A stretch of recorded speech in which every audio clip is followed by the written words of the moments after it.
Este programa tem o patrocínio de... Portugal tem empresas que produzem bens e serviços que são reconhecidos em todo o mundo. O Banco BIC tem soluções financeiras para as empresas que exportam e querem continuar a crescer. Fale já com o Banco BIC. Exporte connosco. Cresça connosco. Banco BIC. Crescemos juntos.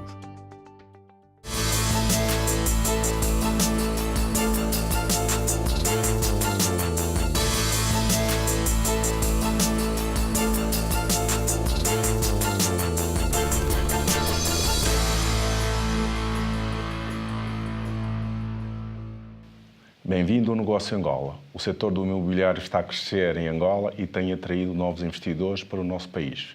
Por ser uma área de negócio em franca expansão em Angola, é hoje o tema em foco no nosso programa. Mas primeiro fica a par de alguns números e dados sobre o tema.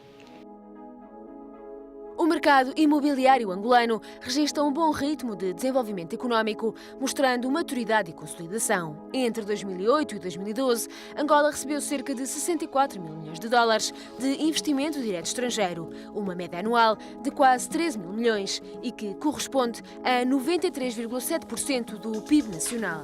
Em 2012, o presidente José Eduardo dos Santos anunciou o projeto Baía de Luanda, uma parceria público-privada para requalificar a marginal de Luanda. O investimento, de mais de 400 mil milhões de dólares, destina-se a habitação, comércio e serviços, escritórios, hotelaria, espaços verdes, vias pedonais e ainda um passeio marítimo de 2 km.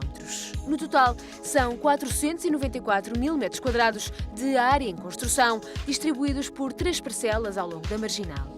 O setor da construção contribuiu com 8,4% para o PIB nacional em 2012 e estima-se que até ao final de 2014 esse valor duplique.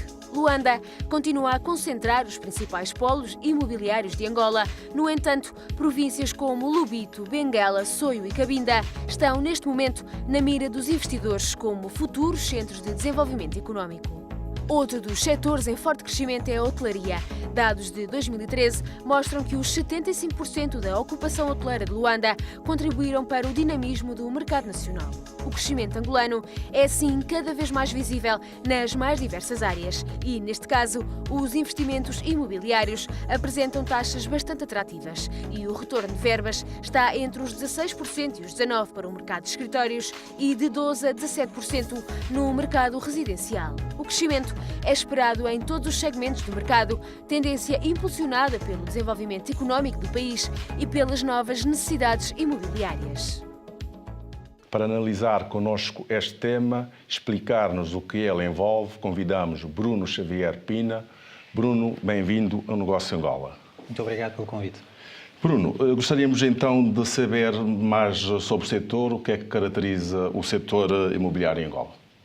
Bom, o setor imobiliário em Angola, como a generalidade dos setores económicos, sofreu ao longo da última década evoluções normais e toda a reestruturação e também a dinamização da economia e da sociedade em geral.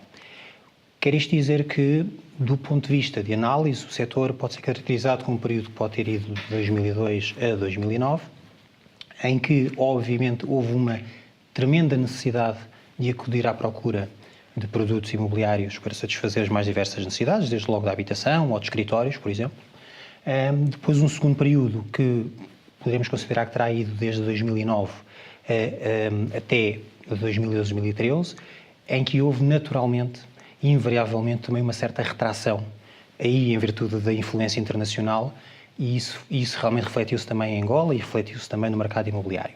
E depois um terceiro período, que eu diria que é aquele atual em que nós estamos, onde as perspectivas continuam a ser obviamente boas, apesar de ter havido esta ligeira retração, esta retração que foi evidente, mas realmente este período de 2013, 2014 em diante, perspectiva-se muito favorável e muito animador, não apenas para os destinatários dos imóveis, nas suas mais variantes utilizações, como para aqueles que investem nesse mesmo setor. Bruno, estando em expansão este setor, que tipo de investimentos têm sido feitos? Ou que segmentos têm sido feitos hoje em Angola relativamente ao setor? Curiosamente, Angola tem-se verificado investimentos, eu diria, nas áreas típicas e clássicas do mercado imobiliário.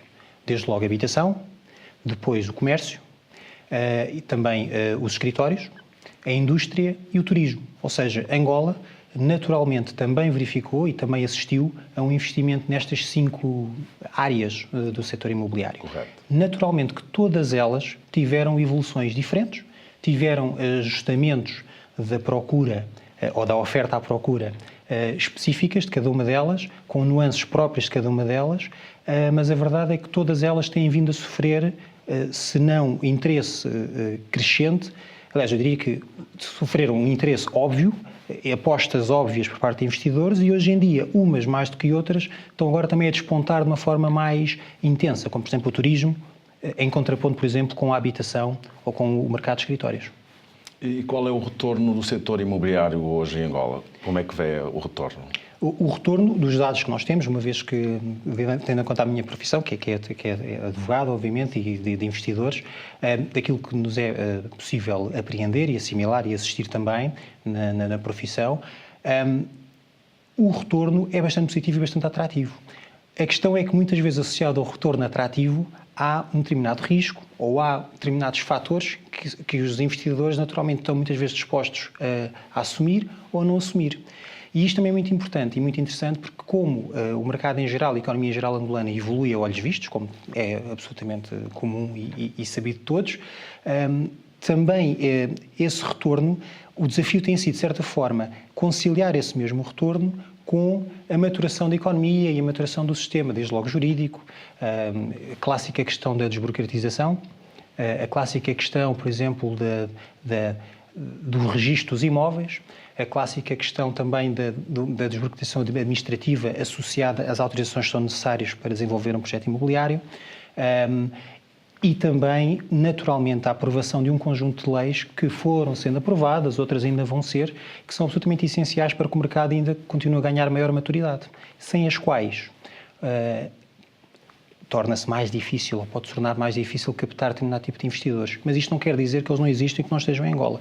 O desafio é atrair outros, mais, e sobretudo também os próprios investidores nacionais que, diga-se, são muitas vezes os primeiros a investir no setor desde sempre. Isto é muito importante que fique, seja salientado. E acha que os investidores estão satisfeitos com o mercado? O mercado é favorável nesta altura? Não há um declínio do mercado? O que é que tem a dizer sobre isso? Não propriamente. E ainda só respondendo também à sua questão, por exemplo, de acordo com os dados que são oficialmente conhecidos e em termos dos estudos, um exemplo, por exemplo, asilos ou retorno médio, isto é uma pura média, e sobretudo de Luanda, ou Luanda, Benguela, aqueles eixos mais procurados, só para ter uma ideia, por exemplo, asilos, por exemplo, no mercado de arrendamentos, podem variar entre os 15% e os 21%, que são taxas ótimas. Correto. Que são taxas ótimas. Relativamente àquilo que os investidores, no fundo, procuram. Diga qual era a sua questão. Não, pode continuar. Pronto, relativamente àquilo que, no fundo, os investidores também procuram, como sempre, é alguma estabilidade do sistema e um aspecto muito importante, que é perceber quais os segmentos que estão, de certa forma, saturados. E, por exemplo, a habitação é heterogéneo, porque uma coisa é falar do setor prime, da localização prime, correto, onde houve uma rápida absorção, sobretudo até 2010, 2011, até 2012, onde houve as últimas entregas, onde houve uma rápida absorção desse mesmo produto, onde houve uma avidez enorme e houve, por exemplo, uma grande dinâmica na compra em planta. Outra coisa completamente diferente é falarmos do mercado da habitação para o setor da classe média. Correto. Ela muito emergente, com uma grande pressão na procura desse mesmo produto imobiliário que satisfaça as suas necessidades, a preços confortáveis. E, portanto, o mercado tem esses grandes desafios, que é, por um lado, tem produtos, volto a dizer, os prime, que tiveram um escoamento muito célere. Por outro lado, o mercado ainda procura e anseia por oferta que se adequa às necessidades, por exemplo, da classe média. Exatamente. E, portanto, o setor é assim, tem estes desafios muito interessantes, estes equilíbrios muito interessantes que têm que ser feitos. Existe também o investimento imobiliário do setor social, mas acho que não é atrativo para o investimento estrangeiro. O que é que acha sobre este setor? Eu diria que a habitação social, a chamada habitação social, é claramente um setor de muito apoio ou de grande fomento, não é, por parte do governo. e do Estado. Portanto, há uma grande necessidade e desejo que a habitação social se concretize em Angola. Mas, quando falamos para parte dos investidores privados, esse setor pode não ser o setor mais atrativo. Correto. Volto a dizer, ele ombreia com outros 4 ou 5 segmentos que também eles são muito atrativos. Não quer dizer que não seja. O que eu quero dizer é que, se calhar, não está tão pulverizado por parte dos investidores, mas eles também existem nesse setor. E há uma pequena diferença e há uma pequena discriminação positiva, inclusivamente, que o sistema jurídico propicia para a habitação social, por exemplo. É que, de acordo com a lei de investimento privado que existe em Angola, a habitação social é claramente um setor expressamente previsto na lei que tem benefícios não só para o investidor estrangeiro ou nacional, como, por exemplo, ao nível dos incentivos fiscais, é um setor privilegiado. Correto. Contrariamente, por exemplo, à habitação em geral ou aos escritórios. Isso, por exemplo, é uma diferenciação positiva que demonstra claramente uma aposta do Governo nessa área, o que pode não significar um interesse prioritário por parte dos investidores. E, normalmente, os investidores procuram mercados como Luanda. Para além de Luanda, existem outros mercados atrativos que não seja Luanda? Existe. Luanda, obviamente, concentra uma grande fatia de tudo isto. Depois os municípios de Benguela e Lubito, claramente, mas depois há outras províncias estratégicas e que é sabido e que nota-se claramente que são os mercados logo a seguir mais atrativos ou de maior necessidade de investimento, que é, por exemplo, o Soio, não é? A província do Zar, por exemplo, ou mesmo até o Namibe. E isto, por exemplo, tem a ver até com a configuração territorial de Luanda e a questão clássica da ligação dos 4 portos clássicos de Luanda e, no fundo, como a população, em princípio, vai evoluir ou como as coisas vão consolidar. Ou seja, tendo em conta a costa de Angola, desde o norte até ao sul, né, desde o Zaire ou de Cabinda, não é? mais a norte ainda, até ao Namibe, a evolução natural é que pelo menos estes 4 eixos, grandes eixos de portos, de importações, de chegadas, de aeroportos, sejam os primeiros e aqueles que tenham que atraiam mais investimento imobiliário. É uma decorrência relativamente normal. E que impacto tem o investimento imobiliário na economia de Angola? Tem grande. Só para ter uma noção, dos últimos dados que também são conhecidos, por exemplo, o setor da construção, que é um setor umbilicalmente ligado ao imobiliário, não é? Porque está lá, de certa forma, também dentro. O setor da construção, por exemplo, aos dados de 2012, representava aproximadamente 8% do PIB angolano. Portanto, isto só na parte da construção.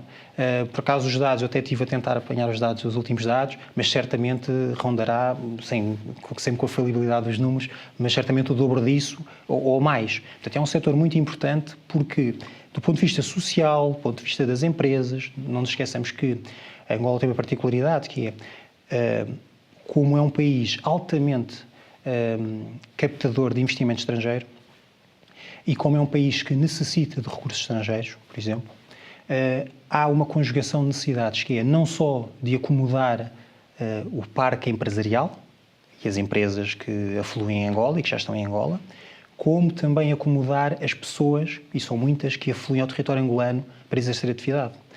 E, como se sabe, o parque habitacional e residencial também tem as suas incongruências face à realidade. Correto. E, portanto, é necessário também dar ofertas aos trabalhadores estrangeiros e também angolanos que afluem muitas vezes aos grandes centros, designadamente a Luanda, para prestar a sua atividade. Juntamente com isto também, há também o eterno segmento da indústria, que é muito importante e que é um setor, por exemplo, que, segundo os especialistas económicos, é um setor de grande potencial, tendo em conta aquilo que dizia, por exemplo, os portos, tendo em conta a necessidade das importações, a necessidade das exportações, e que é claramente, isto nota-se também nos investimentos, que é a necessidade clara de dotar o país de estruturas logísticas e de infraestruturas para, no fundo, pôr a economia a funcionar e a circulação dos bens e dos serviços. E, portanto, todas as empresas que estão em Angola, muitas das empresas que estão em Angola, naturalmente também têm essa necessidade de haver imobiliário industrial, seja ao nível do armazenamento, seja ao nível logístico, para que possam fazer face às suas atividades. E relativamente à legislação, tem sido favorável para este tipo de investimentos, para captar investimentos? O que é que diz sobre isso? Sim, as autoridades têm estado sensíveis. A história demonstra isso. Embora estejamos a falar de 10 anos, 12 anos, num novo período, não é? Num novo ciclo. Mas sim, um exemplo, fala-se muito da lei do arrendamento, portanto é uma área absolutamente fulcral. Era muito importante ressistematizar o mercado de arrendamento. E isso, naturalmente, pediria uma nova lei de arrendamento, ou pelo menos uma reformulação do arrendamento, uma vez que ele está assente ainda nas normas do Código Civil e na lei e no regime da locação antigo, do inclinato.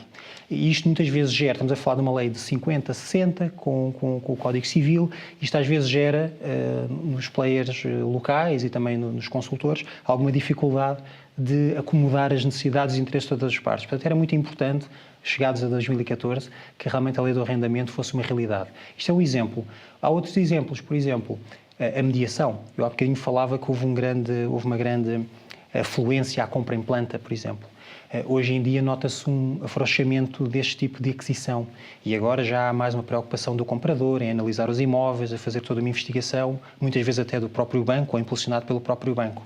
E isto gera, isto faz com que, por exemplo, a mediação imobiliária tenha sido uma realidade que se tenha afirmado cada vez mais, porque, obviamente, havendo menos compra em planta, teoricamente, há mais espaço para a mediação e para a construção do imóvel e só então se passa à sua fase de comercialização. Isto também foi uma realidade, mas a lei da mediação imobiliária é uma realidade, felizmente. Isto só para lhe dar um exemplo de uma lei que se enceia e de outra lei que finalmente já foi aprovada, que é a lei da mediação imobiliária. Ok. E relativamente ao setor turismo, sabemos que existe uma necessidade muito grande de infraestruturas hoteleiras, portanto, como é que vê o investidor imobiliário a investir um bocadinho no setor turístico angolano? A nível de hotéis, construção de hotéis, pousadas, não se verifica muito isto. Porquê? Não se verifica porque isto tem sido um bocadinho por ordem de prioridades. A primeira ordem de prioridades era dotar, de certa forma, o país e a economia daquilo que era essencial, dos seus grandes motores. É sabido o motor petrolífero, depois havia o setor industrial, que ainda continua a ser um motor, ou aquilo que se deseja que seja um motor para o futuro, a indústria transformadora, e depois vêm todos os outros setores também associados e agregados a esse. E o turismo é um deles. Para ter uma noção dos dados também que existem, afluíram até no ano 2012 quase 500 mil de pessoas, sobretudo a Luanda. Obviamente que muito também alavancado pelo o turismo de negócios e de corporate, mas tendo em conta o território de Luanda, tendo em conta as suas características naturais, para além das suas características económicas, obviamente que o turismo, seja ele de lazer, seja ele de negócios, tem todas as características para evoluir de forma mais favorável. Isto respondendo à sua questão, sim, tem havido algum investimento, começa a haver um interesse crescente, porque também Angola vai estando mais exposta e as necessidades da economia, aqueles setores mais óbvios para se investir, também vão estando já, de certa forma, em caminho, se calhar longe ainda da maturação, mas obviamente num estádio mais avançado. E depois, naturalmente, os investidores, de uma forma muito natural, que só eles sabem, e como eles sabem bem, começam a olhar naturalmente para outras áreas, e o turismo é claramente uma delas. Um exemplo, por exemplo, na zona de Luanda, a questão dos hotéis, da oferta hoteleira era evidente. Se pensarmos há 5, 6 anos atrás, a quantidade de hotéis a menos que existia era evidente. Pergunta-se então porquê, por exemplo, os preços das diárias ainda estão tão elevados.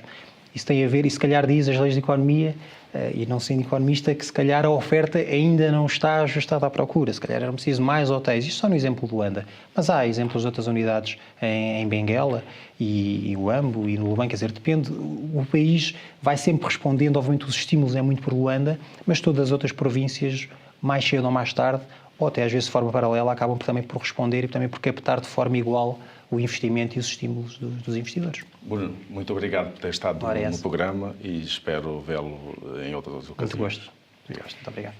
Hoje temos uma peça especial para si. Damos-lhe a conhecer melhor a Guiné Equatorial, potência ascendente em África, um dos maiores produtores de petróleo no continente e também um candidato à adesão à CPLP.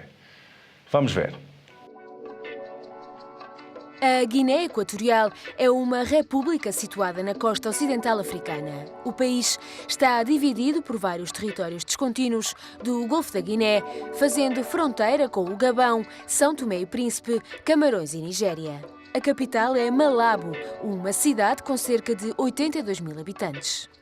O país, com quase 800 mil habitantes, tem uma esperança média de vida de 51 anos e uma população muito jovem. Cerca de 45% têm menos de 15 anos.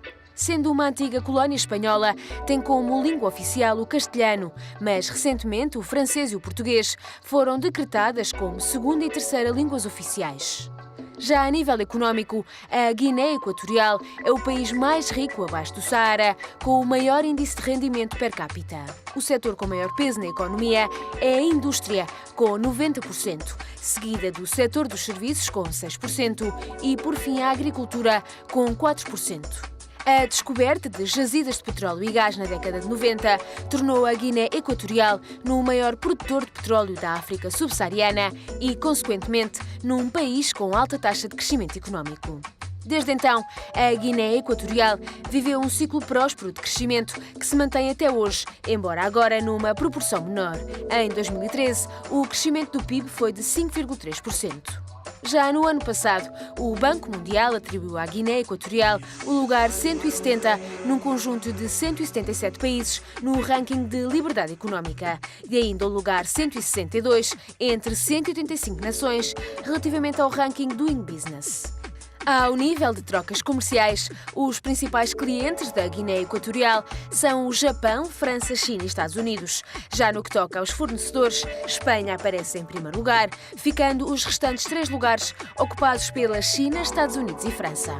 Já no que diz respeito aos produtos que ocupam os lugares primeiros nas trocas comerciais, os combustíveis e óleos orgânicos lideram as exportações.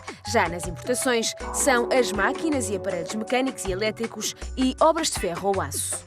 Ao longo dos últimos anos, a Guiné Equatorial tem sido destino de avultados investimentos estrangeiros diretos. Os Estados Unidos da América ocupam o lugar de maior investidor internacional no período de 2009 a 2012, com 98%. Seguidos do Canadá, Noruega, Gana, Espanha e Países Baixos, todos com pequenas percentagens. No que diz respeito às áreas de investimento, 82,5% dos investimentos vão para o setor do carvão, petróleo e gás, 15,6% para o setor químico, 1,9% fica distribuído pelos serviços de informática e software, serviços de empresas, máquinas e equipamentos e ainda metalúrgica. Importa ainda dizer que a Guiné Equatorial tem uma forte relação com a comunidade de países de língua oficial portuguesa, da qual pertence desde 2008 com o estatuto de país observador. No entanto, desde 2004 que o presidente da Guiné Equatorial, Teodoro Obiang, tenta que o país integre a CPLP, facto que tem o apoio declarado do chefe de Estado angolano, José Eduardo dos Santos. Portugal é, por exemplo, um parceiro comercial próximo, uma vez que nas trocas ocupa o 8º lugar enquanto cliente e o 9º como fornecedor.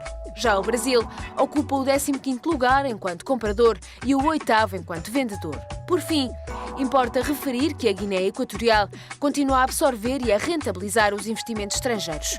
A exportação é uma das vias, estando até identificado um top 10 de oportunidades de exportação, sendo ele constituído, por exemplo, por tubos metálicos, cabos elétricos, torneiras, bombas para líquidos, águas e bebidas não alcoólicas, pedras de cantaria ou construção e ainda carnes de animais. Um dos nossos objetivos é responder às suas dúvidas e questões, por isso escreva para os nossos contactos. Passamos agora à empresa da semana, como sempre, um caso de sucesso. Esta semana, Negócios Angola leva-o até uma nova área de negócio. Apresentamos-lhe a B-Spot, empresa portuguesa na área da consultoria têxtil no mercado business to business. A B-Spot destaca-se por acompanhar toda a criação do produto, desde o design ao fabrico até à entrega ao cliente. A B-Spot surge como um player no mercado, portanto, fabricante de tudo o que seja roupa de cama, banho, mesa, hotelaria. Reparamos que todo o nosso conjunto de clientes, devido ao nosso nível de serviço, qualidade, preço, começam-nos a pedir outro tipo de produtos. Portanto, neste momento, a B-Spot tem 4 áreas de negócio que são principais, que eu posso dizer principais, que é a área de hotelaria, portanto, com roupa de cama, roupa de banho e roupa de mesa. Os uniformes para a hotelaria, temos a parte dos uniformes propriamente ditos, que são os chamados uniformes corporativos ou a roupa de trabalho, para instituições, para empresas público-privadas, para empresas de segurança. Portanto, abrangemos toda a fasquia de empresas que sintam a necessidade de ter um uniforme, neste caso. Temos a parte hospitalar, portanto, com roupa hospitalar têxtil, portanto, desde os lençóis hospitalares, às toalhas, batas de médico, batas de enfermeiro, fardamentos do front office, fardamentos back office, portanto, tudo o que seja têxtil hospitalar também é uma área que nós fabricamos e que estamos habituados a trabalhar. A área do merchandising, que é uma área que surge também devido à necessidade dos clientes nos pedirem se temos ou não temos este tipo de produto, e acabamos por também abranger essa área. No merchandising somos criativos, consideramos uma empresa diferente das outras do mercado, porque nós chegamos ao pormenor de atingir as peças a Pantone. Temos como, na parte do merchandising, ou na área de merchandising, nós divulgamos a marca da empresa e sabemos que isso tem que estar intimamente ligado à sua identidade corporativa. E nós tentamos transpor toda a identidade corporativa da empresa em peças promocionais. O nosso forte, sem dúvida, é o têxtil promocional, desde as t-shirts, aos bonés, aos polos, cascóis. Em 2008, a Bispot decidiu rumar a Angola, contando com o apoio de um parceiro local. Mais tarde, expandiu-se também para Moçambique. O negócio em Angola funciona de uma forma normal, portanto as pessoas escolhem as matérias-primas, escolhem os tecidos e nós, portanto, damos todo esse serviço de consultoria também. Portanto, a única adaptação que nós fazemos é que nós fazemos modelos portanto, quando nós estudamos o mercado, nós obrigatoriamente temos que estudar o mercado e, portanto, quando nós estamos a elaborar em Angola, portanto, nós criamos um projeto para Angola e, portanto, nesse sentido, portanto, as peças que nós produzimos vão de encontro ao país em causa, tendo em conta o clima, a umidade. Portanto, a Bispot sente a necessidade de estar presencialmente nos PALOP e começamos com Angola e depois passamos para Moçambique, visto que o nosso produto foi muito bem recebido pelos países em causa, a solicitação foi cada vez maior, portanto, e as pessoas apreciam o nosso produto e gostam do nosso produto, do nosso nível de serviço e da nossa qualidade, e sentimos a necessidade de nos juntar a um parceiro local em Angola e estar em Angola de forma presencial. Em Moçambique foi um projeto que surgiu, mais recente, surgiu no ano passado e já estamos em Moçambique desde 2012, finais de 2012. Em Moçambique o projeto é ligeiramente diferente, portanto temos não só toda a panóplia de artigos que temos cá em Portugal, e temos um projeto piloto, que é uma loja de moda e decoração para casa em Moçambique. O projeto que está a correr bastante bem e tem sido muito bem aceito pelo público em geral, porque é o nosso primeiro projeto de retalho, digamos assim. A nossa ideia é expandir para outras cidades de Moçambique, nas capitais de distrito, por exemplo. E também temos como objetivo também de exportar, entre aspas, esse conceito para Angola. O mercado angolano destaca-se pela exigência e competitividade, mas apesar das dificuldades iniciais, mostra-se também um mercado bastante atrativo. Não foi fácil, portanto, os primeiros 2 anos em Angola foram particularmente difíceis, porque não somos conhecidos, a empresa está, digamos, a desbravar terreno.